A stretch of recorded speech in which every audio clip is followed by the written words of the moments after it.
আমারও ছিল সব একদিন। সঙ্গীতর হতার মতো বেশ কিছুই যেন মিল আছে সাবেক রাষ্ট্রপতি শাহাবুদ্দিন সুপ্পুর জীবনলয়।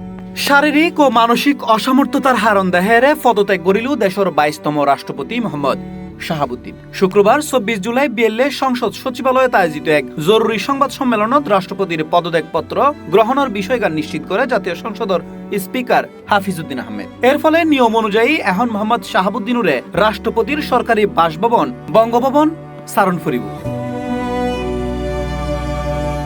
তৈলি কি হইব এখন সাবেক এই রাষ্ট্রপতির? একমিকে আওয়ামী লীগ তারে দেইলি মির্জাফর চোখে চাই, অন্যমিকে এনসিপি কঠোর হুঁশিয়ারি দিয়ে চুপপুরে সেফ এক্সিট দিলি রাজপথত নামিব তারা। আজ শুক্রবার এনসিপির এক অনুষ্ঠানত এই হুঁশিয়ারি দিয়ে এনসিপির মুখ্য সমন্বয়ক নাসিরউদ্দিন পাটোয়ারি। চুপ্পুকে দ্রুত গ্রেপ্তার করতে হবে। আমরা কিন্তু চুপ্পুর পদত্যাগ অনেক আগেই বলে আসছিলাম। তো গাদা যখন পানি খায় জলগুলা করে খায়, তো বিএনপি হলো চুপ্পুর ইস্যুতে হলো গাদা সুলভ আচরণ করছে, অর্থাৎ জলগুলা করে পানি খেয়েছে।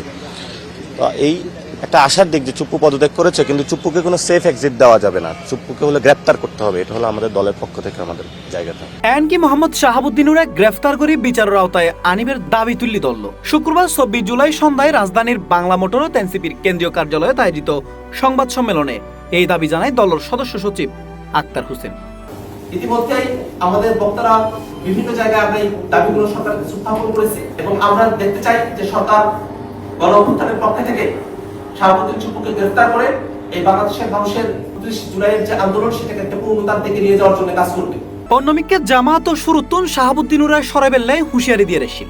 এছাড়া সরকার ও তাহিনে বিএনপির সাথেও তেমন সুসম্পর্ক নেই বিদায়ী এই রাষ্ট্রপতির। নইলে তারা আর মেয়াদ শেষ হবার আগে স্মরণফিত্যু নেই হর বিশ্লেষকলে।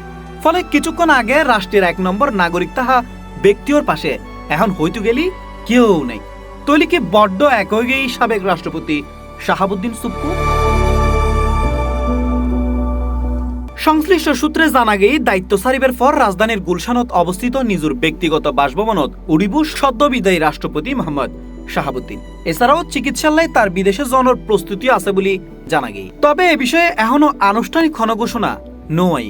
যদিও 1975 সালে the president remuneration and privileges actor 5 set ধারায় হওয়া আছে রাষ্ট্রপতি ফসরানোর পর সংশ্লিষ্ট ব্যক্তি তার সরকারি বাসভবনত 1 মাস পর্যন্ত তাইত পারিব। এ সময় তার উদ্দি হন ভাড়া কিংবা চার্জ আরোপ করা যাইত না। এছাড়া পদত্যাগ করিলেও আমৃত্যু বেশ কিছু রাষ্ট্রীয় সুযোগ সুবিধা পাইব সদ্য সাবেক এই রাষ্ট্রপতি। দেশের প্রচলিত বিধান অনুযায়ী রাষ্ট্রপতি পদে মেয়াদ শেষ করি কিংবা কমপক্ষে 6 মাস দায়িত্ব পালন করি এন ব্যক্তি রাষ্ট্রপ্রধান হিসেবে প্রতি মাসে সর্বশেষ যে বেতন পাইত তার 75% মাসিক অবসর ভাতা হিসেবে পাইব তার মৃত্যুর আগ পর্যন্ত। তাছাড়া রাষ্ট্রপতির অবসর ভাতা ছাড়াও বেশ কিছু সুযোগ সুবিধার হতা উল্লেখ আছে। আইন অনুযায়ী সাবেক এই রাষ্ট্রপতি একজন ব্যক্তিগত সহকারী ও একজন অ্যাটেন্ডেন্ট পাইব, দাপ্তরিক ব্যয় পাইব, যার মোট বাৎসরিক পরিমাণ সরকার নির্ধারণ করে দিব। পাশাপাশি সরকারি অনুষ্ঠানত যোগদানলে বিনামূল্যে সরকারি যানবাহন ব্যবহার, আবাসস্থলত উগ্র টেলিফোন সংযোগ পাইব এবং সরকার নির্ধারিত সীমা পর্যন্ত এর বিল পরিশোধ উত্তন অব্যাহত তাইব সাবেক এই রাষ্ট্রপতি। এছাড়া একজন মন্ত্রীর প্রাপ্য চিকিৎসা সুবিধার সমপরিমাণ চিকিৎসা সুবিধা এবং একান কূটনৈতিক পাসপোর্টও পাইব তিনি। তার দেশের ভিতর ভ্রমণকালে সরকারি সার্কিট হাউস কিংবা রেস্ট হাউসত বিনা ভাড়ায় অবস্থানের সুবিধাও পাইব। তবে এত সুবিধা কেবল আইনে সীমাবদ্ধ। কিল্লাই সদ্য বিদায়ী এই রাষ্ট্রপতির সামনে কি দিন আইস্তুদার ইয়েন হয়তো কয়েকদিন পরেই দেখা যাবে। C+ TV, Chittagong.